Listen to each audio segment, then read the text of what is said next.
Bonjour et bienvenue sur le podcast de Parents Voyageurs. Je suis Émilie, passionnée de voyages, de rencontres et de découvertes. Dans ce podcast, je donne la parole à des familles voyageurs, qu'ils soient expatriés, nomades, tour-du-mondistes ou simples touristes. Nous explorons ensemble les différentes facettes du voyage en famille. Le podcast est disponible partout, sur le blog bien sûr, sur votre plateforme d'écoute préférée et sur la web radio Allô la planète. Alors détendez-vous, embarquement immédiat pour un nouvel épisode. Quitter une vie bien rangée pour vivre une aventure hors du commun, c'est le choix qu'a fait Ombeline avec son mari Tugdual et leurs 2 jeunes enfants.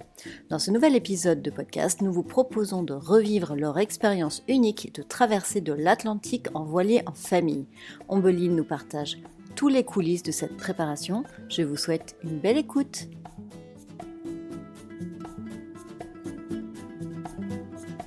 Bonjour Ombeline, merci beaucoup de participer au podcast de Parents Voyageurs. Je suis heureuse de t'accueillir aujourd'hui. Merci beaucoup Émilie de me recevoir, c'est super chouette de pouvoir échanger. Ouais, ça va être super sympa depuis le temps qu'on veut enregistrer ce podcast. Ça y est, on y est, donc je suis très heureuse. C'est clair. Alors peut-être pour commencer, est-ce que tu pourrais te présenter et présenter ta famille ? Ouais, bien sûr, du coup je m'appelle Ombeline, j'ai 27 ans, je suis mariée à Tugdual que je connais depuis 10 ans, ça fait 5 ans qu'on est mariés maintenant. Moi, je suis juriste dans la vie. Tugdual, lui, il est ingénieur. Et puis, on a 2 enfants. Emar, notre aîné, qui a 3 ans. Qui a eu 3 ans et quelques mois. Et Castille, notre seconde, qui vient d'avoir 1 an, tout juste. Et nous, on habitait, avant de partir, la région parisienne. Et donc, une famille, on va dire, de base traditionnelle. Et un jour, vous avez eu l'idée de préparer un grand projet. Est-ce que tu peux nous parler de ce projet extraordinaire dont on va parler d'ailleurs ? Oui, c'est clair. Comme dit souvent mon mari, effectivement, on avait une vie bien rangée. En rigolant, il dit ça avant de partir. Mais effectivement, on avait un projet qui nous habitait depuis quelques temps. Qui habitait d'abord en fait mon mari. Pour revenir un peu en arrière, lui, il est parti quand il était petit avec ses parents pendant 2 ans en voilier faire le tour de l'Amérique du Sud. Donc lui et ses 5 autres frères et sœurs. Ils ont fait ça, donc un voyage extraordinaire sur 2 ans, dont il est revenu très marqué, puisque lui, il avait entre 8 et 10 ans, donc il s'en souvient. Enfin voilà, il a quelques souvenirs plus précis que d'autres, mais en tout cas, il a été très marqué par ça, par ce que ça a apporté pour leur famille. Ils sont revenus très soudés, ça les marque et ça les rassemble encore aujourd'hui. Donc je pense que lui, dans son enfance, il avait été marqué par ça, et puis en grandissant, je pense que voilà, il s'était toujours dit, si je peux, un jour, je referai ça avec ma famille à moi.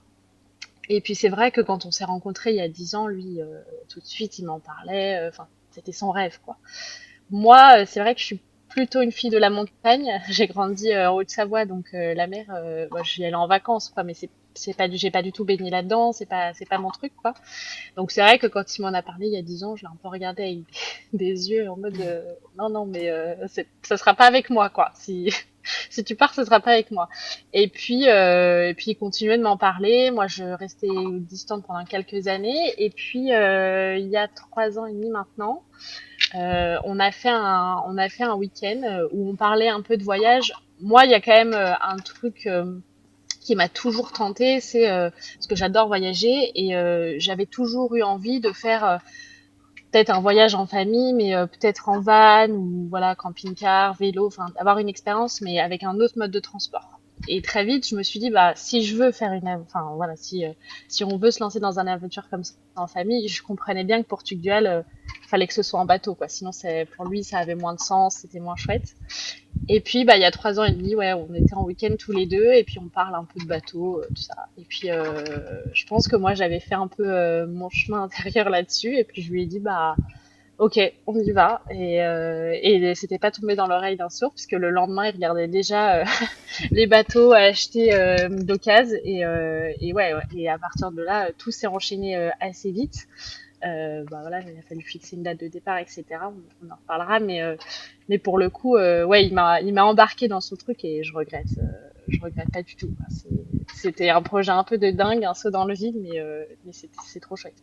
Ouais, carrément, c'est quand même un projet hyper challengeant quand même de se dire que tu n'as jamais fait de voile et que tu pars comme ça au long cours avec les enfants en plus, donc c'était quand même assez audacieux, quoi. Ouais, c'était effectivement un challenge. Du coup, après, bah, ça supposait beaucoup de préparation parce que l'idée, c'était, oui, c'est un challenge et moi, voilà, il y a des choses que je connais pas, etc. Mais le but, c'était effectivement qu'on se mette au niveau, que on se fasse des week-ends de nav, voilà, qu'ils me forment un peu, qu'on prépare ça aussi bien parce qu'on n'y va pas que tous les deux. Enfin, on emmène aussi nos enfants, donc Hmm. voilà, il faut que ce soit bien carré quoi dans la préparation. Ouais, j'imagine. Par quoi tu commences en fait en termes de préparation et d'organisation de ce projet? Bah, la première chose, et d'ailleurs, comme je disais, Tugul il s'est attaqué tout de suite, c'est bah, trouver un bateau. En fait, on part en bateau, il faut Hmm. qu'on ait un bateau qui soit fiable, voilà, qu'on prépare complètement sur le plan technique, matériel, administratif, etc. Donc d'abord, la première étape, ça a été de trouver le bateau. Donc ça, Tugul, il a tout de suite regardé un peu les annonces. Nous, on cherchait un bateau d'occasion parce que bah, c'était plus ce qui était dans notre budget et on voulait un monocoque. C'était notre souhait parce que enfin, Tugdual connaissait pas très bien les catamarans, tout ça, puis ses parents étaient partis avec un monocoque, donc on ciblait plutôt là-dedans, puis c'était plus dans notre budget.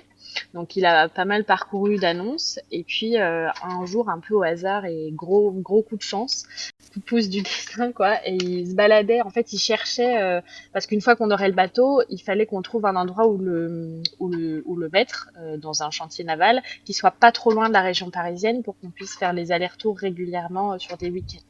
Donc il cherchait un peu des chantiers navals proches de Paris et il tombe sur le chantier naval de Tancarville.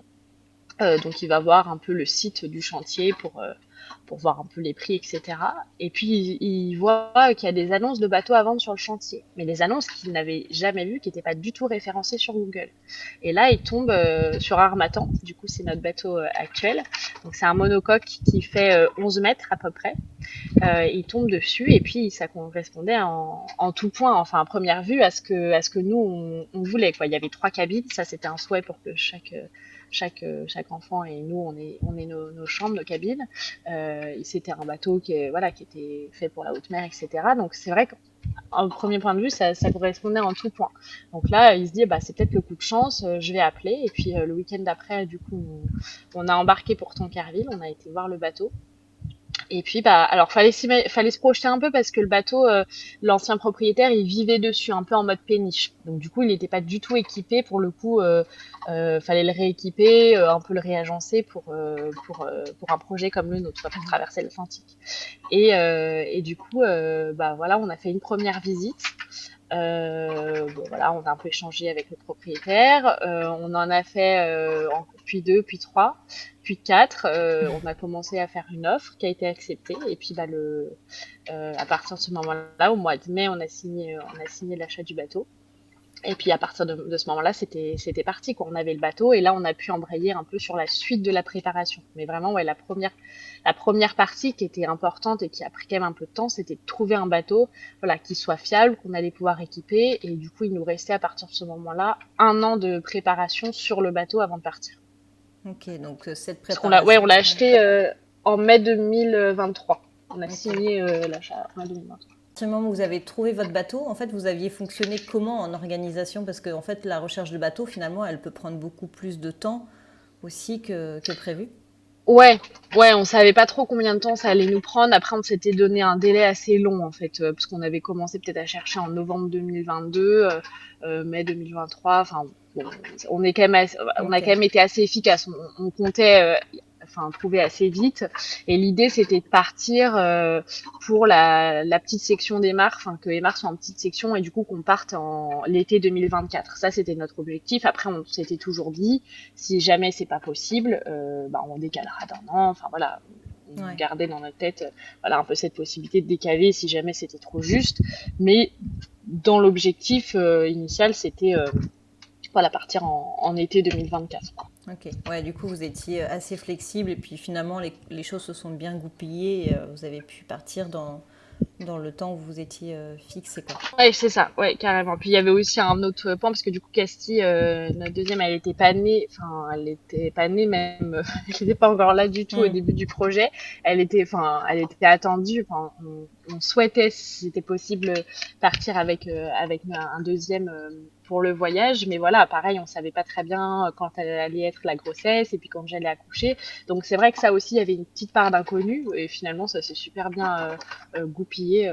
Cassie, elle est arrivée 4 mois avant le départ. Et en fait, bon, elle est partie, elle avait que 4 mois. Mais en fait, c'est un âge où ils sont tous sages. Et en fait, c'est presque le plus simple en navigation. Donc c'était Hmm. parfait. Ouais, c'est quand même fou de partir avec un bébé aussi petit, c'est quand même impressionnant quoi. Ouais, c'est vrai que ça a pas mal, enfin, étonné quand on annonçait un petit peu notre projet, parce que c'est vrai que bah on a 2 enfants, même Emar, il est quand même pas bien grand encore. Ouais, c'est petit. C'est vrai que enfin, on voyait que c'était une belle surprise pour certains, puis il y en a pour qui c'était voilà sur ceci d'inquiétude, se dire à partir avec des enfants comme ça, la petite dernière, voilà si elle a un problème, etc. Si elle est malade, et en fait, enfin voilà, déjà ils sont pas malades, ils sont pas malades. Et puis en fait, les enfants ils s'adaptent super vite. C'était leur nouvelle maison. Enfin, il y a pas eu de sujet là-dessus quoi. Et Tudiel, ça, il m'avait vachement rassurée aussi parce que eux avaient vécu à l'époque et je pense que ouais, ça a pas mal participé à me lancer dans le projet que lui connaisse déjà avec ses parents un peu cette vie-là. Ouais, lui, il visualisait mieux la vie de famille, la vie à bord, et donc c'était quelque chose qui était peut-être moins nouveau que toi. Ouais. Finalement, tu n'avais vraiment aucune idée de comment ça pouvait se passer. Donc j'imagine que bah, ça engendre des peurs. C'était quoi ta plus grosse crainte en fait de ce grand voyage? Ma plus grosse crainte, je dirais, alors, je dirais qu'il y en a peut-être deux, mais enfin, ça se recoupe un peu.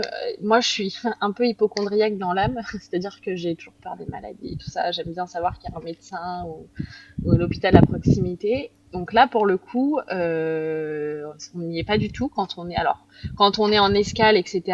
Nous, notre tour de l'Atlantique, c'est entre la Bretagne, les Antilles, et puis on vient en passant par Canaries-Cap-Vert. Enfin, ça reste l'Europe, voire la France quand on est en Martinique et en Guadeloupe. Donc là-dessus, quand on est en escale, si on a un souci, on va voir le médecin. Mais pour le coup, quand on est en traversée, la traversée de l'Atlantique, elle a duré 17 jours. On n'a vu personne. Et si on a un souci, bah c'est débrouillez-vous quoi. Enfin débrouillez-vous. On y reviendra peut-être après. C'est plus complexe que ça. Mais pour le coup, on est Hmm. quand même un peu livré à soi-même. Et s'il y a un souci, bah voilà, c'est à nous de gérer en partie. Et c'est vrai que ça, pour le coup, ça m'effrayait beaucoup. Enfin, ça, ouais, de par effectivement un peu mes angoisses là-dessus, c'est vrai que je me suis dit, bah, ça va être un vrai travail, mais en même temps, ça va peut-être m'aider à en sortir aussi, parce que parfois c'était un peu maladif, quoi. Et donc là pour le coup, je me suis dit, ça va être aussi un bon exercice, et puis il n'y a pas de raison. Enfin, on va tout mettre en œuvre pour pas que ça arrive. On aura une trousse à pharmacie conséquente, voilà, pour faire face aux situations si elles arrivent, et puis on verra le moment venu, quoi. Hmm. Voilà, j'ai essayé de prendre un peu de recul pour une fois là-dessus. Et puis du coup aussi une autre angoisse, mais ça se ouvre un peu, c'est ouais, de pas avoir le contrôle sur les choses, parce que dans un voyage comme ça, on est dépendant de beaucoup de choses, par exemple de la météo. Enfin voilà, parfois on veut passer beaucoup de temps à un endroit et on peut pas parce que bah une fenêtre météo là est présente pour pouvoir aller à un autre endroit et elle le sera peut-être plus dans 10 jours ou alors on aura voilà une tempête et du coup bah on sera bloqué. Donc en fait ça on dépend beaucoup de la météo. Il y a des choses qu'on peut pas faire parfois à cause de la météo, des visites qu'on peut pas faire, des voilà on peut pas aussi il y a des choses aussi qu'avec les enfants on peut pas faire. Mais il faut être prêt en fait voilà à se laisser porter parce que grâce à ça on a aussi plein de belles surprises. Mais du coup ouais moi qui suis un peu dans le contrôle tout le temps et j'ai du mal à lâcher prise, là c'était ça qui me faisait un peu peur. Mais encore une fois je me suis dit bon bah cool, ça va être aussi un bon exercice quoi et ça va me faire progresser là-dessus. Hmm. Et là, au jour d'aujourd'hui, après, du coup, ça fait 8 mois que vous êtes partis, un truc comme ça. Est-ce que tu Ouais penses que tu ça passe as, vite. Ouais. est-ce que tu penses que tu as, du coup, vachement progressé à ce sujet ou tu te sens comment par rapport au tout début et maintenant? Ouais, je pense que j'ai bien progressé. Après, je reste moi-même, donc voilà, j'aurais toujours voilà parfois des angoisses, etc. Et puis enfin, des situations de stress, mais comme tout le monde en a. Mais là, c'est vrai que ouais, ouais, j'apprends à lâcher prise, voilà, à me laisser porter parfois par d'autres choses que ce que j'ai décidé. Et puis ouais, non, pour le coup, j'ai trouvé que c'était un bon exercice pour moi. Ça nous fait sortir aussi à tous hein, de notre zone de confort. Enfin, c'est une superbe expérience sur le plan personnel, enfin aussi en couple et puis en famille. Hein. Hmm. Franchement, ça nous fait, c'est ce qu'on s'est dit. On pense après, c'est aussi, on verra ce que les autres en disent, mais on pense qu'on revient grandi de ce voyage. Enfin, on peut pas revenir, enfin comme avant entre guillemets. Il y a forcément des choses qui ont un peu changé chez nous, je pense. Ouais, t'as toujours l'avant et l'après, quoi. Il y a forcément une transformation quelque part qui fait que vous revenez pas tout à fait les mêmes finalement. Ouais, oui, Hmm. j'imagine effectivement, bon, comme toute expérience, mais Oui. effectivement, on sent quand même que ouais, ça nous a fait grandir. Hmm. Hyper intéressant. Et alors du coup, une fois, si on repart du planning, de l'étape de la préparation, Oui. donc une fois que vous avez équipé votre bateau, qu'est-ce que vous avez fait ensuite pour préparer votre départ? Bah, du coup, il y a eu un peu deux pôles dans la préparation à partir du moment où on avait le bateau. Il y avait un peu la préparation, tout ce qui était technique. Ça, c'est plutôt Tugdual qui s'en est occupé. C'est-à-dire, bah, en fait, le bateau, comme je disais, il n'était pas équipé pour la haute mer encore. Enfin, disons que c'était un bateau fait pour ça, mais par exemple, il n'y avait pas tout le système de radar qui était installé. Il fallait installer le pilote automatique qui permet bah, de barrer pour que le bateau barre tout seul, en fait Mhm. quand on est à bord, d'installer les balises de sécurité, acheter tous les équipements de sécurité, les gilets, etc., réviser le moteur, réviser l'électricité. Tout ça, Tugdual, il a fait un travail monstre sur le bateau, pendant un an quasiment, voilà, où il faisait beaucoup d'allers-retours sur le chantier à Tancarville, voilà, pour vraiment que le bateau, sur le plan voilà, sécurité, un peu technique, il soit vraiment prêt à partir, quoi, prêt à Mhm. embarquer la famille. Et puis, donc ça, c'est plutôt Tugdual qui s'en est occupé parce que lui, il est assez bricolo, puis c'est plutôt son truc. Puis pour le coup, voilà, il connaissait aussi mieux que moi. Et puis moi, du coup, je me suis occupée de la partie un peu plus matériel, on va dire, dans le sens où matériel confort dans le bateau, organisation de la vie à bord, gestion des enfants. Donc Mhm. j'ai trouvé tout ce qu'il fallait pour que chacun soit bien. Voilà, j'ai préparé bah, aussi tous les cartons avec plein de jeux pour les enfants, des activités que j'avais préparées. Voilà, il fallait faire en sorte que le bateau il soit confortable parce qu'on allait vivre à bord pendant un an. Donc ça, moi, j'ai un peu géré cette partie-là. Alors surtout, je l'ai géré un peu à distance par moment parce que du coup, j'ai été enceinte de Castille pendant une grosse partie de la préparation. Et j'ai été 3 mois allongée pendant la grossesse sur la fin. Donc, pour le coup, j'étais un peu immobilisée et c'était, voilà, il fallait que je puisse aider à ma façon et dans mes conditions, mais du coup, un peu à distance, ce qui fait que bah, je gérais bah, depuis mon lit, mais je gérais, j'avais le temps de faire plein de choses pour le coup, ça, il n'y avait pas de souci. Donc j'ai géré un peu ça et puis j'ai géré aussi toute la partie administrative du coup parce qu'il y a quand même des choses à faire. Faut prévenir bah, l'académie comme Emma était en petite section. Faut prévenir l'académie. Il y a aussi toutes les histoires d'assurance à souscrire. On a souscrit une assurance santé pour partir. On a aussi souscrit des assurances bah, pour le bateau. Et puis, il y avait aussi une partie formation. C'est-à-dire que moi, bon, du coup, ça recoupe ce que je disais tout à l'heure, mais c'était très important pour moi. On embarque nos enfants avec nous, oui, mais il faut être préparé à des situations, voilà, c'est une situation médicale un peu d'urgence, à pouvoir y faire face. Ou en tout cas, avoir le maximum d'éléments pour pouvoir gérer le truc. Mhm. Et du coup, j'ai suivi une formation médicale spécialisée, en fait, c'est médecine, spécialisée médecine en haute mer. Donc c'est vraiment pour des projets comme le nôtre. C'est une formation qui est délivrée à la Grande Motte. Et donc j'ai fait une première partie théorique quelques mois avant la formation pratique. Donc là où on révisait les gestes de premier secours, etc. Et puis après, au mois de juin 2024, je me suis déplacée à la Grande Motte parce que là, il y avait 2 jours de formation pratique où du coup là on a appris bah, par exemple à faire des sutures.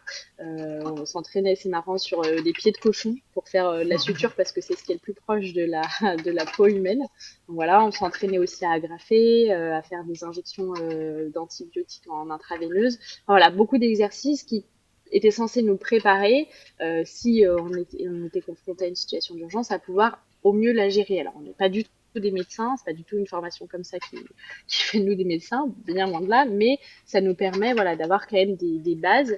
Et puis grâce à ça aussi, on a pu constituer une pharmacie hauturière conséquente avec tout ce qu'il faut pour faire face. On a des antibiotiques, on a le matériel pour les plaies, les sutures, des antidouleurs puissants, enfin voilà, vraiment tout ce qu'il fallait pour pouvoir faire face à une situation si elle se présentait, quoi. Donc voilà, cette formation, c'était une étape très importante pour moi, enfin pour nous tous les deux, mais pour moi aussi pour me rassurer sur le plan Ouais. voilà, un peu de mes angoisses. Et c'était génial parce que même les gestes de premier secours, de toute façon, ça c'est utile au quotidien quand on est parent. Oui. Donc pour le coup, ça faisait aussi partie de la préparation. Et puis pour le coup, la préparation matérielle, quand il y avait aussi l'organisation de notre déménagement, parce que du coup, on a loué notre appartement en région parisienne pour un an.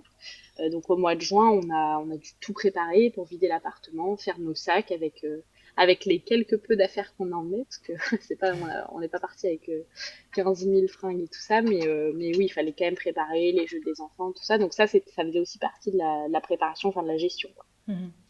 Ok. Ouais, là, tu passes en mode minimaliste, le tri, tu passes tout au peigne fin pour Ouais, avoir le minimum et surtout avoir le plus utile à bord, j'imagine. ouais, c'est ça. Bah ouais, fallait. C'est clair que bon, on embarque sur un bateau. Bon, bah, on prend beaucoup de maillots de bain. On prend quand même quelques affaires chaudes, mais pour le coup, bah, on prend pas 15 pantalons ou même 15 shorts. Enfin, voilà, on se contente aussi de peu. Enfin, on revient aussi à parfois une vie un peu plus simple, dans le sens où, ben voilà, parfois. Ouais, on met plus souvent les mêmes fringues, enfin voilà, mais c'est très bien aussi. Mais du coup, ouais, fallait sélectionner. Moi, c'était assez dur parce que j'aime bien, ouais, voilà, avoir plein de fringues, ça, j'aime bien m'habiller. Mais du coup, là, fallait sélectionner. Ouais, on a emmené deux shorts, quelques t-shirts par personne, et puis des maillots de bain, quoi. Donc, fallait un peu préparer le truc. Ouais, du coup, c'est une belle expérience justement de lâcher prise par rapport au matériel, à ton confort du quotidien et te recentrer sur l'essentiel et voilà, et tu te rends compte que finalement on n'a pas besoin de grand-chose et qu'on a quand même beaucoup de superflu chez nous. Ouais, c'est clair. Non, mais c'est clair parce que du coup, le matin, là, on enfile un short, un t-shirt ou un maillot de bain, puis on fait notre vie, quoi, hein. Là, pour le coup, c'est effectivement, on revient à l'essentiel. C'est ça, ouais, c'est ça. Et alors du coup, vous êtes parti d'où alors? C'était où votre point de départ? Alors, on est parti du coup, donc on est parti au mois d'août 2024, le 10 août. On est parti de Bénodet en Bretagne, c'est vers Quimper. Un peu le clin d'œil parce que mes beaux-parents, du coup, ils étaient partis il y a 20 ans pour leur expérience à eux là, autour de l'Amérique du Sud. Bah ouais, c'était il y a 20 ans qu'ils sont partis, donc du même endroit. Donc c'est vrai que Tugual, il y avait un peu le clin d'œil, puis voilà, c'était important pour lui. Et c'est surtout que ses grands-parents à lui ont une maison là-bas. Donc en fait, on y a passé un mois, tout le mois de juillet, on était à Bénodet pour préparer le bateau, pour pouvoir y aller un peu en douceur, faire des petites naves à la journée, un peu acclimater les enfants avec le bateau, leur expliquer que c'était la nouvelle maison. Enfin voilà, pour y aller en douceur, on a passé un mois dans la maison à faire des allers-retours sur le bateau qui était à Bénodet parce qu'entre-temps, ouais, il y a un truc important dont j'ai pas parlé. Entre-temps, Tugual parce que du coup, le bateau, initialement, Oui. il était au Havre. Et du coup, il l'a convoyé du Havre jusqu'à Bénodet sur 4-5 jours avec son frère et un ami. Donc là, c'était la première. Pour Tugual, c'était important parce que du coup, bah, le bateau, il l'avait jamais testé en soi. Mhm. Il avait bossé dessus, mais il avait jamais navigué encore avec le bateau. Donc là, bah, c'était la première nave importante, parce il y avait des naves de nuit, etc. Et un peu la nave test, quoi. Ça s'est super bien passé, il est revenu hyper confiant, ça lui a permis d'ajuster deux, trois trucs. Mais du coup, ce qui fait qu'au mois de juillet, le bateau, il était sur place à Bénodet et qu'on pouvait faire des allers-retours entre la maison et, euh, et le port pour voilà, préparer un peu tout ça. Et puis bah, le 10 août, une fois qu'on était prêt, on a hissé les voiles pour partir. En fait, un bateau, quand tu l'achètes, tu l'essayes pas. Tu fais pas une Alors, navigation test. si tu peux enfin, quand je dis il a pas essayé, enfin, en fait, le bateau, du coup, il était sur la Seine, là, au Havre, donc, il l'a un peu, ils ont fait des disons qu'il y avait un peu une expertise, etc. avant l'achat, tout ça, mais ils n'ont pas fait de grosses navigations. D'accord. Enfin, ils sont pas partis Oui. avec le bateau. Ils ont fait des petites navtests sur la Seine, bah, pour voir s'il n'y avait pas de trous dans la coque, tout ça, d'eau qui rentrait. Mais et puis il y a une expertise, mais pour le coup, non, il n'avait pas fait de grosses navigations. Puis comme le propriétaire naviguait pas du tout, il a pas, enfin, lui, il vivait dessus, mais en mode maison. Donc en fait, il n'a Oui. pas pu lui proposer, ah bah je t'emmène pour un tour. Donc ça, pour le coup, bah, on a fait l'expertise et puis on a fait les tests un peu sur la Seine, mais pour le coup, il n'a pas fait de nave en haute mer la première entre Le Havre et Bénodet, quoi. Pour revenir à ce fameux départ, voilà, au mois d'août, vous partez à 4 sur ce bateau. C'est quoi l'image qui te reste, qui est gravée dans ta mémoire de ce départ? Tu te sens comment à ce moment-là? Parce que ça doit être fort, j'imagine, quoi. Ouais, le matin, ouais, du coup, le matin du 10 août, je me réveille et je pense que je réalisais pas et en même temps, il y avait plein de monde qui m'envoyait des messages. On avait organisé un déjeuner avant notre départ le jour J avec des amis et toute notre famille et tout ça.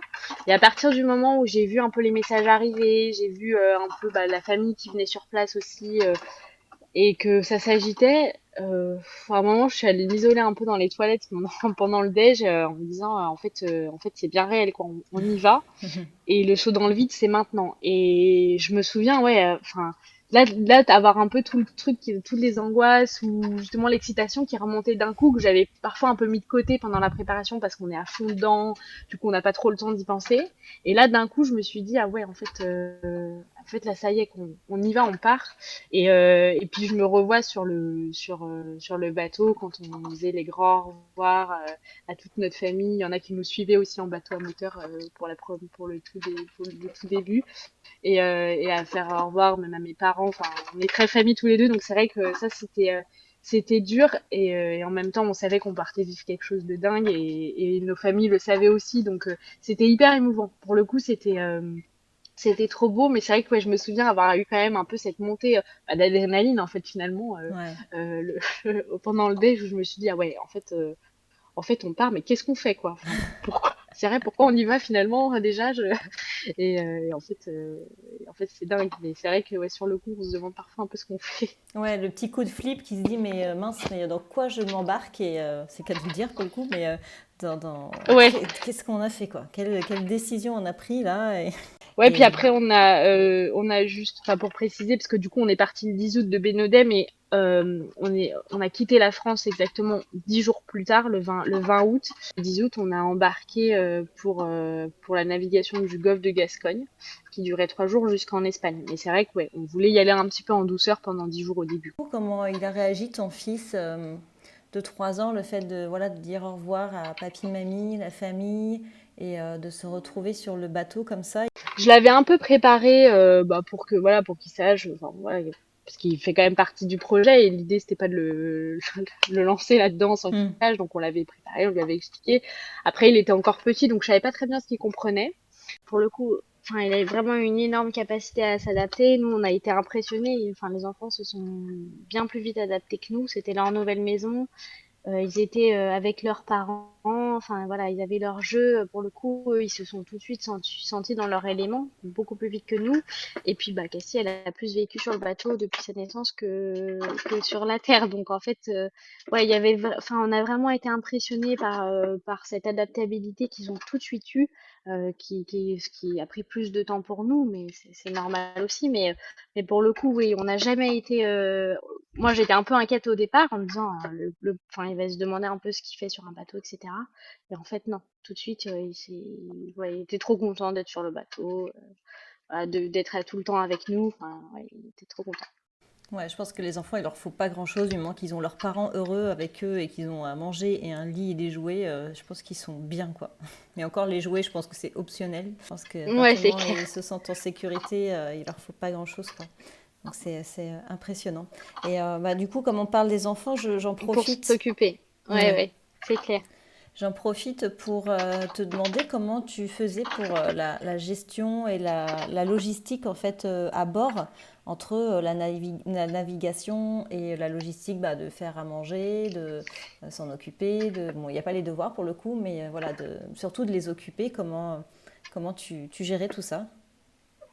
Ouais, alors la gestion à bord, c'est ouais, c'est un gros point dans l'organisation de la vie pour les enfants parce que tout est plus compliqué à gérer sur un bateau. Alors qu'on soit, alors parfois en escale moins, mais en navigation, en tout cas déjà rien que faire la cuisine, ça bouge. Donc en fait, faire de la cuisine, ça peut vite être un petit peu compliqué. Mais en même temps, comme on a du temps aussi, ben c'est pas grave si ça prend plus de temps de faire un gâteau ou de préparer des pâtes. Mais pour le coup, oui, il faut lâcher prise un peu parfois quand on est en navigation, qu'on sait que ça va bouger. Bon, bah, soit on prépare un repas à l'avance, mais du coup, ça demande de l'anticipation ou voire plusieurs repas à l'avance, soit bah, on fait plus simple aussi. Hein. Parfois, bah, ce sera des pâtes pour le dîner parce que bah, là, ça bouge trop et qu'on n'a pas le moyen de faire autre chose, quoi. Donc ça déjà, la cuisine, voilà, parfois faut savoir, en fait, faut savoir s'adapter. Après, on a quand même tout ce qu'il faut à bord pour vivre. Enfin voilà, j'ai un four, une gazinière, un frigo. Enfin, on vit comme à la maison. Mais voilà, rien que le frigo, en fait, le frigo, c'est pas comme un frigo à la maison, c'est comme une cale qu'on ouvre en fait. Du coup, faut mettre la main pour plonger et chercher ce qu'on veut dedans. Donc en termes de praticité, il n'y a pas de visibilité sur ce qu'on a dans le frigo. Enfin, ça demande d'organisation. Il faut répertorier ce qu'on a dans son frigo pour savoir les dates de péremption. Et comme ça, on sait ce qu'il y a dans le frigo, ce qui périme en avance. Enfin, ça demande un peu de logistique aussi. Pareil, bah faut toujours avoir tout ce qu'il faut d'avance, des couches d'avance, du lait d'avance, plein de repas pour les enfants d'avance. Enfin voilà, quand on fait les courses, ça demande, bon ça c'est déjà le cas en France, mais là pour l'Atlantique, s'il nous manque du lait, bah il nous manquera du lait et on fera sans quoi. Donc ça pour le coup, ça demande de beaucoup d'anticipation, de rigueur parce que bah, dans un bateau, on n'a pas des placards comme en France, tout est sous les cales ou sous les banquettes. Donc pareil, c'est un peu mis en vrac, alors on essaye d'organiser, mais quand on cherche quelque chose pour cuisiner, bah faut un peu anticiper quoi, faut savoir où c'est. Enfin, donc moi je suis fan des tableaux Excel et des to-do list, donc ça me va bien pour gérer l'organisation à bord. Mais pour le coup, oui, tout est plus compliqué. On n'a pas de machine à laver, donc ça veut dire qu'on va à la laverie. Mais la laverie, on n'en a pas tout le temps à dispo, donc bah faut savoir échelonner un peu les machines. Si on a des accidents, enfin les enfants font dans leur culotte, bah du coup on lave à la main. Enfin voilà, il y a quand même plus de contraintes. Après, bah, on s'occupe de nos enfants et de notre foyer, enfin de notre bateau toute la journée, donc bah, on a aussi le temps pour le faire. Mais voilà, c'est vite plus de contraintes, même la gestion de l'eau. On n'a pas de désalinisateur à bord qui nous permet de dessaler l'eau.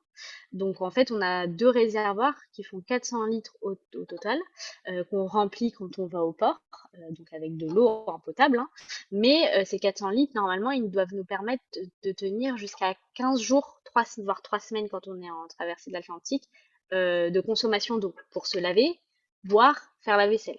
Donc ça, sachant que pour donner une idée, je crois qu'un bain, c'est 200 litres d'eau qu'on consomme en moyenne pour un bain. Donc en Ouais, donc fait, c'est pas 400 beaucoup, litres quoi. d'eau, ça reste pas beaucoup, mais c'est tout à fait faisable. Hein. En même temps, on apprend en fait Enfin, moi, je me suis rendu compte qu'en fait, parfois, une vaisselle, si une vaisselle à la main, j'entends, enfin, hors la vaisselle, mais si on lave vraiment tout un repas, en fait, ça peut consommer presque jusqu'à 50-60 litres d'eau. C'est énorme en fait. Et que là, nous, on lave à l'eau de mer et on rince à l'eau douce, ce qui fait qu'on doit consommer presque 2-3 litres d'eau seulement.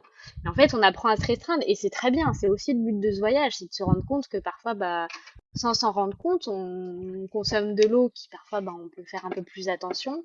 Et c'était aussi ce qu'avait marqué Tu à l'enfant et qu'il souhaitait montrer à ses enfants et même moi aussi m'éveiller un peu à ça, aussi à la consommation, quoi, en règle générale, et revenir à un peu plus simple et à la gestion de ce qu'on produit, parce que pour le coup, on produit aussi notre propre énergie. Donc, enfin, on a des panneaux solaires et une éolienne, et c'est-à-dire qu'on va consommer de l'énergie en fonction de ce qu'on a produit. Donc, si une journée on n'a pas assez produit, ben, on n'allumera pas Starlink qui nous permet d'avoir Internet. Tant pis, on allumera moins les lumières. Enfin voilà, c'est vraiment on rentre dans une vie un peu bah aussi parfois d'autosuffisance qui demande quand même pas mal de gestion et ce qui peut compliquer un peu parfois la vie à bord avec les enfants. Mais en fait, c'est une super expérience aussi. Et puis eux, eux, tant ils ont des repas tous les jours, ils boivent à volonté, enfin, ils ont tout ce qu'il faut. Mais voilà, il y a quand même un peu de gestion qui se complexifie un peu en bateau, quoi. Ouais, c'est quand même une chouette expérience. Ça ouvre les yeux sur le mode de consommation qu'on a au quotidien et le luxe d'avoir l'eau qui coule au robinet, d'avoir une machine à laver, etc. Donc là, tu retombes sur vraiment un quotidien quand même qui est assez pesant en logistique quand même. Non, c'est pas simple. Après, pesant, je dirais que bah, on s'y est habitué. Au début, c'est vrai qu'on se dit, oh là là, mais là, pour me laver les cheveux, j'ai que tant d'eau, ça va être la galère. En fait, au final, on apprend à gérer, hein. Nous, on prend des douches tous les jours, juste, bah, on consomme moins d'eau. Enfin, on passe pas de temps sous la douche. On se lave et on se rince, quoi. Et ça s'arrête là. Et donc, mais c'est juste un pli à prendre. Après, c'est vrai que oui, bah, parfois, on aurait envie de passer un peu de temps sous la douche chaude, bah, mais ça fait partie de l'aventure et c'est ce qu'on recherchait aussi. Donc, même si c'est pas facile tous les jours, on l'a voulu. Donc, voilà. Si on reprend un petit peu la partie itinéraire, vous êtes parti de Bénodet, vous avez navigué Ouais. pendant 10 jours et après, quels ont été votre Mhm. périple? Combien de temps de navigation à chaque fois? Et puis, est-ce que vous avez pris le temps quand même de visiter un petit peu sur place? Ouais, carrément. Alors, ouais, pour revenir sur l'itinéraire, alors en fait, on est parti du coup de Bénodet. On avait 3 jours, le golfe de Gascogne, 3 jours pour aller jusqu'en Espagne à La Corogne. Et donc, 3 jours de haute mer. Donc, c'était notre première expérience en haute mer. Ça, enfin, c'était vraiment seul en haute mer. Donc, ça, c'était le premier grand saut dans le vide parce que, ouais, fallait s'habituer, habituer les enfants. Bah, ça bouge, il peut y avoir un peu de mal de mer. Heureusement pour nous, c'est la seule fois où on a tous été un peu barbouillés depuis le début. Donc tant mieux. Mais parfait, pareil, ouais, il faut gérer un peu, bah voilà, nous, le fait de pas être bien, d'être un peu barbouillé et de devoir gérer les enfants qui, eux, en l'occurrence, étaient très, très bien et qui avaient besoin de déjeuner à telle heure, de jouer, alors que nous, on n'est pas bien. Et ça demandait un peu de prendre sur soi. Et puis ouais, moi, ça a été la première journée, elle a été assez dure. Et c'est vrai que ouais, encore une fois, j'étais dans ma cabine, par moment, moi, j'étais là, mais qu'est-ce que je fous là, quoi? Un an comme ça, là, on se fait balloter, enfin, c'est un peu dur de s'infliger ça quand même. Et puis en fait, la deuxième journée était incroyable. On a vu plein de dauphins, on a vu des globicéphales. Voilà, on a commencé à s'adapter à la vie à bord. Et à partir de ce moment-là, je me suis dit, oui, en fait, la navigation, ça peut être génial. Juste, bah ouais, il fallait un peu s'adapter. Et puis, il y aura un temps d'adaptation à chaque navigation, d'ailleurs, hein, ça recommence à chaque fois. Mais du coup, ouais, 3 jours qui ont été un peu sportifs pour rejoindre l'Espagne. Après, on a caboté le long de la côte espagnole, donc atlantique, entre la Corogne, les îles Siès, Vigo. Voilà, on a un petit peu caboté. On prenait toujours le temps de visiter. Le but de notre voyage, c'est vraiment de visiter. Le bateau, c'est notre moyen de transport et notre maison. Et pour le coup, je pense qu'en termes de navigation, on doit faire 20% sur le voyage de navigation. Et le reste, 80%, c'est la visite des escales, du port, du mouillage, quoi. Et donc en Espagne, on a beaucoup profité. Pareil, après, on a longé la côte portugaise, on a fait Porto. Donc le but, c'était, ouais, on a visité Porto de Lisbonne, c'était culturel. Tous les matins, on partait pour la journée avec les enfants, visiter. Moi, j'avais préparé un peu les visites et les destinations en amont, mais avec toujours cette idée de, bah, on peut arriver, par exemple, Sines, on n'avait pas du tout prévu de s'y arrêter, mais il se trouvait qu'avec la météo, c'était bien de s'y arrêter.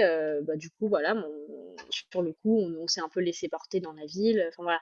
L'idée, c'est de préparer un peu en amont les destinations, mais toujours de se laisser la possibilité d'être surpris par autre chose ou de se dire, bah, on pourra peut-être pas faire ça, c'est pas grave. Et puis après, on a parti du Portugal pour aller à Madère. Là, c'était 4 jours de mer à nouveau.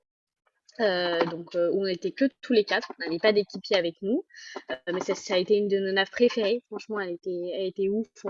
On est tous super vite adaptés. On cuisinait tous les jours des gâteaux. Enfin, les enfants jouaient tout le temps. Enfin, c'était une super navigation, une de nos meilleures. Et puis après, donc Madère, on a profité une semaine. Ensuite, on est allé aux Canaries. Les Canaries, donc il y a plusieurs îles. On en a fait 4 et on y est resté pendant un mois. Donc ça, c'était génial aussi. On a eu des visites de copains. Enfin, c'était super sympa. Et là, alors selon les îles, parfois c'est nécessaire si on veut vraiment découvrir de louer une voiture. Parfois, on se débrouille et c'est plutôt notre souhait à la base avec les transports en commun. Mais parfois, ouais, c'est pour faire certaines randos ou certaines visites, si on veut vraiment profiter, il faut quand même par moment, ça on l'avait prévu dans le budget, louer une voiture. voilà, pour vraiment découvrir le lieu où on est, parce que moi, je trouvais ça dommage d'aller dans des endroits et de pas visiter, quoi. Ça, c'était vraiment un souhait et de mer. Donc ça, c'est dur, ça commençait à être long, mais en fait, on est allé progressivement dans les navigations. C'était vraiment progressif. On rajoutait quelques jours à chaque fois. Et là, super, on avait embarqué un équipier trop sympa avec nous, avec qui ça s'est super bien passé, qu'on connaissait pas, mais qui est venu sur les pontons, on l'a rencontré, c'était génial. Et puis on est arrivé au Cap-Vert, pareil, il y a plusieurs îles, on a passé presque un mois. Là, pareil, c'était plus en mode route. Il y avait pas, bah, il y a peut-être des voitures à louer, mais pour le coup, c'était vraiment transport en commun. L'immersion dans une culture qui est un peu différente. C'est l'Afrique, donc c'était différent, c'était trop chouette. Et après, au Cap-Vert, étape importante, on est parti pour la traversée de l'Atlantique. Le gros challenge du voyage. Et là, on embarquait pour 10, enfin, c'était, ouais, avec notre bateau, c'est entre 14 et 20 jours. Nous, on a mis 17 jours pour traverser. On avait un copain avec nous. Et là, c'était ouais, la grosse navigation qui, alors, maintenant j'y pense, c'est des souvenirs de dingue. Mais sur le coup, c'était pas facile. En fait, on a une météo, c'était pas dangereux du tout, mais on s'est fait quand même beaucoup secouer. Donc pour vivre à bord, c'était difficile. Ouais, ça a été long 17 jours. Ça a été long tout seul, on voit rien. Enfin, voilà. Mais la récompense, c'était d'arriver dans les Antilles. Là, on est arrivé en Martinique et là, depuis le mois de décembre, on navigue dans les îles des Antilles, donc entre la Martinique, la Guadeloupe, on était aux Grenadines aussi, la Dominique, Saint-Barth, Barbuda, enfin voilà, toutes ces îles-là, et on y passe à chaque fois selon la taille des îles, soit un mois, soit 15 jours, soit une semaine, ça dépend un peu. La traversée a été quand même assez éprouvante, quoi. Ça n'a pas été si facile, ça a été challengeant, quoi. Ouais, ça a été challengeant et c'est ce qui fait que c'est beau et qu'on était super fiers de nous en arrivant aussi. C'était une émotion incroyable quand on a mis le pied à terre après 17 jours. Mais pour le coup, oui, enfin, mais on le savait aussi, c'est ça qui fait que c'est un challenge. Sinon, je veux dire, ce serait trop facile, on n'aurait pas hésité à y aller, quoi. Mais là, ouais, c'est vrai que on a été un peu ballottés. Alors les enfants, eux, ils ont été en forme tout le long. Eux, ils faisaient des méga nuits, des méga siestes comme à la maison. Donc eux, ils étaient super en forme, mais nous, la nuit, on dormait moins, on a eu des incidents techniques de nuit à gérer, on avait les quarts de nuit, parce qu'on veille la nuit sur le bateau à tour de rôle, donc pendant 3 heures, on veille, puis c'est la tour du prochain, on va dormir, etc. Et ce qui fait qu'on, même quand c'est à notre tour de dormir, ça bouge parfois tellement, il y a quand même tellement de bruit, de l'eau sur la coque, etc., que on fait pas des vraies nuits, quoi. Et ça, faut savoir gérer sa fatigue et le fait qu'on a des enfants à bord qui, eux, doivent tenir leur rythme. Et en même temps, on s'est dit à la fin de la transat, heureusement que les enfants étaient avec nous. Parce qu'en fait, c'est eux qui nous faisaient tenir par moments où c'était dur. Moi, au début, je me suis dit, mais comme ça, pendant 17 jours, je pleurais dans ma cabine. Je me suis dit, mais qu'est-ce que je fais là encore? Enfin, pourquoi en fait on s'inflige ça? Et puis en fait, bah le matin, moi j'avais Emar qui jouait, qui voulait jouer au Lego, qui me faisait des blagues, qui rigolait. C'est ce qui me faisait tenir la journée. Et heureusement, parce que sinon on se serait fatigué. Et en fait, eux, ils nous changeaient les idées. Et puis, bah, on était obligé d'avoir un rythme avec eux. Il fallait déjeuner à telle heure. Donc, il fallait qu'on prépare le repas. On n'a pas le choix. Et ben, on est dedans. C'est comme ça, en fait. Et ouais, et heureusement qu'ils étaient Les enfants et le rythme qu'ils imposent, enfin, directement, c'est vrai que ça permet de garder le cap et puis de continuer à aller de l'avant et pas s'apitoyer sur son sort. Et tu te dis, bah, de toute façon, il n'y a pas le choix, il faut y aller, quoi. Hyper Ouais, c'est intéressant. clair. Non, mais c'est vrai, hein. Mais ouais, mais c'était une super belle expérience. On a vraiment vécu des moments en famille de dingue, enfin des couchers de soleil. J'ai rarement vu même des ciels étoilés aussi comme on en voit en mer, en pleine mer la nuit. C'est des moments qu'on n'oubliera jamais, qui sont incroyables. Mais c'est vrai que c'est pas facile tous les jours. Mais c'est ce qui fait que c'était chouette aussi. Voilà, si c'était facile, ça se saurait aussi, hein. C'est clair. Est-ce que tu peux nous partager un petit peu ta photo mentale que tu n'oublieras jamais, tu vois, ce moment où tu regardes, tu te dis, je veux l'imprimer pour ne plus jamais l'oublier. Tu as une ou deux anecdotes, lieux, coup de cœur, enfin voilà, photo mentale à nous partager. Ouais, bah là la première c'est un peu dans la continuité de ce dont on parlait, mais c'est l'arrivée de la transat. Alors on est arrivé de nuit, donc c'est vrai que ça, enfin, bon, de toute façon on connaissait personne. Il y avait ce côté un peu où on va pas pouvoir aller sur Terre tout de suite, parce qu'on est arrivé à minuit. Donc, on est arrivé de nuit, mais pour le coup, on est arrivé en Martinique, la côte martiniquaise à Sainte-Anne, elle était quand même super éclairée. Et puis c'est la première fois qu'on voit des lumières de la côte, d'autres bateaux qui étaient aussi à l'ancre à côté de nous. Et puis ouais, quand on a éteint parce que du coup à la fin, sur la fin de la traversée, on était un peu au moteur là pour les dernières heures. Quand on a éteint le moteur, le pilote, les instruments électroniques qui nous aident à naviguer mais qui font du bruit. Et quand on a arrêté de naviguer et du coup d'avoir le bruit de l'eau sur la coque et que d'un coup ça a été le silence. Parce que moi je pensais, on est en plein Atlantique, il y a personne, il n'y a pas de bruit. Non, mais en fait c'est un bruit permanent. C'est un bruit permanent de l'eau, des vagues, des instruments, etc.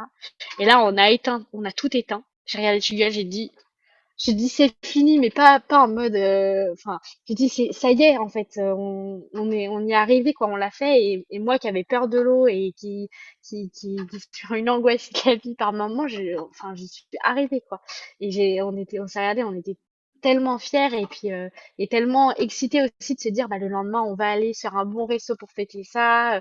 Ouais, ça c'était beaucoup beaucoup d'émotions et beaucoup de fierté de se dire bah on l'a fait avec nos enfants quoi. Parce que parfois on nous disait ah mais vous êtes pas, enfin voilà avec les enfants c'est pas sérieux, vous êtes pas capable ça. Là on était trop fiers de nous. Donc ça c'est la première chose qui me vient à l'esprit. Et la deuxième, bon, c'est une anecdote un peu plus simple, on va dire, mais c'est un moment où il y a 2 mois, on était en famille au Centre, qui est une petite île au sud de la Guadeloupe, et on se baladait un peu avant le coucher de soleil sur une plage tous les quatre, sur une plage hyper sauvage, c'était vraiment magnifique. Puis on s'est posé, les enfants jouaient, puis on s'est assis avec Huguel et on regardait le coucher de soleil sans forcément se parler, mais à la fin, quand on est reparti, on s'est dit, ouais, on a de la chance, on était bien. Et puis, c'était vraiment magnifique. Le coucher de soleil était dingue. Et on s'est dit, quelle chance on a de vivre ça avec nos enfants, même si c'est pas toujours simple. C'est vraiment une chance inouïe de les voir grandir au quotidien, quoi. Est-ce que tu aurais des conseils à partager pour des parents voyageurs qui souhaiteraient faire la même chose, qui ont ce rêve de partir en voilier avec leurs enfants, mais voilà, qui ont des peurs, etc., voilà, il y a des petits blocages par rapport à ton expérience, même si elle n'est pas encore finie, mais voilà, ce que vous avez vécu, qu'est-ce que tu pourrais conseiller, enfin, qu'est-ce que tu pourrais dire à ces parents? Ouais, eh ben, la première chose, je dirais, bah, c'est oser se lancer, parce que parfois, on est dans notre vie, on a des projets, des rêves, et puis on se freine pour telle ou telle raison. Alors bien sûr, faut que ce soit pas toujours faisable et puis ça demande un peu d'organisation, mais pour le coup, c'est voilà, c'est une chance, c'est pas un frein. Que oui, parfois ça peut un peu compliquer les choses, on a des rythmes parfois plus soutenus, il y a des choses qu'on peut pas faire avec des enfants en voyage, etc. Mais il y a aussi tellement de belles choses qu'on peut faire avec eux et c'est une chance inouïe de vivre ça avec eux. Ils nous apportent aussi beaucoup d'émerveillement. C'est une vraie chance. Et nous, d'avoir des enfants, ça nous a ouvert plein de portes. Donc c'est vraiment de pas se freiner parce qu'on a des enfants, de se dire bah parfois faut adapter un projet parce qu'on a des enfants, donc on peut peut-être pas le faire comme on voulait à la base, mais voilà, oser se lancer. Et puis pareil, il y a jamais de bon moment. Enfin, nous à chaque fois on se disait ouais mais on le refera dans 2 ans, là c'était pas le bon moment. En fait, il y a pas de bon moment. Il y aura toujours des avantages et des inconvénients à l'instant T. Donc ouais, il faut se lancer et puis on verra quoi. Après, le deuxième conseil que je donnerais, c'est aussi, bah oui, une fois qu'on se lance et qu'on a osé, ouais, par contre, ça demande un peu d'anticipation avec des enfants, d'organisation, mais ça c'est comme dans enfin tout parent le sait, même dans la vie quotidienne à terre ou voilà de chez soi. Enfin voilà, les enfants ça demande de l'organisation pour la sécurité. Enfin voilà, nous il y avait beaucoup de choses qu'on a mis en place pour la sécurité des enfants, leur gilet à bord, voilà des consignes de sécurité. Ça c'est beaucoup de choses qu'il faut préparer pour sécuriser les choses. Et puis le troisième, c'est de pas se dire qu'on va être seul dans un voyage comme le nôtre, par exemple. Nous, on s'est jamais senti seul. Même quand on était en plein milieu de l'Atlantique pendant 17 jours, on a une assistance médicale, on a des médecins qui sont disponibles au SAMU de Toulouse pour les situations en haute mer H24. Donc si on a un problème, on peut les appeler, le écrire, et ils sont mais d'un professionnalisme et c'est d'un rassurant incroyable. Et puis, même quand on est en escale, on fait un nombre de rencontres de bateaux qui sont eux aussi en famille, on n'est pas du tout les seuls, qui ont des enfants et il y a une solidarité incroyable. On n'est jamais seul, de pas se dire ah on va être tout seul. Voilà, on est vraiment tout le temps entouré. Par contre, parfois bah ouais, faut apprendre un peu à lâcher prise aussi sur des projets, se dire ouais, voilà, on a la météo qui nous contraint, les enfants ne vont pas faire tel truc. Apprendre à quand même savoir lâcher prise aussi. Écoute, ce sont des super conseils. Franchement, c'est au top.